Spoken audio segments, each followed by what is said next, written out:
তাদের হাত ভেঙেও দিতে বলেছেন তিনি। চৌধুরী ফরিদের পাঠানো তথ্য ও তোলা ছবি নিয়ে ডেস্ক রিপোর্ট। চট্টগ্রাম লেডিস ক্লাবে নারী সংগঠন শহীদের সমাবেশে অংশ নেন শান্তিতে নোবেল পুরস্কারে ভূষিত ডক্টর মোহাম্মদ ইউনূস। প্রধান অতিথির বক্তৃতায় তিনি বর্তমান রাজনৈতিক পরিস্থিতি এবং আগামী নির্বাচন নিয়ে সংশয় প্রকাশ করেন। নির্বাচন নিয়ে নারীদের সোচ্চার থাকার আহ্বান জানান তিনি।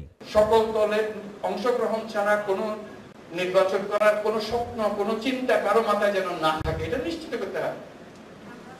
আমরা কি বানে ভেসে আসছি নাকি এদেশে?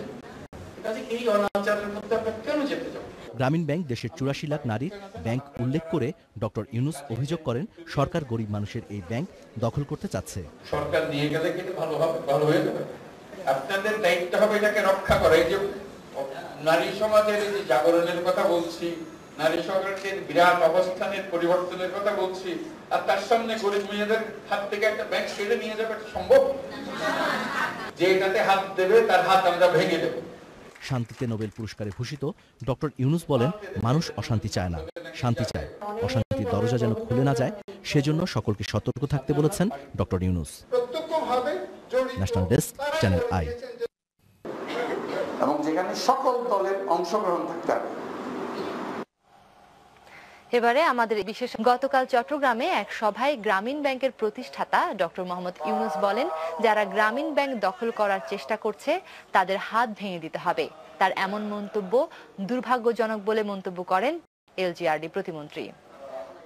আমার ভাবতে লজ্জা করে যে তার মতো একজন দায়িত্বশীল ব্যক্তি তিনি যে বক্তব্য রেখেছেন, সে বক্তব্যে সেই বক্তব্য অপ্রত্যাশিত, দুর্ভাগ্যজনক। আমি আশা করি উন্মাদনার কোন প্রশ্রয় গণতান্ত্রিক রাজনীতিতে নেই।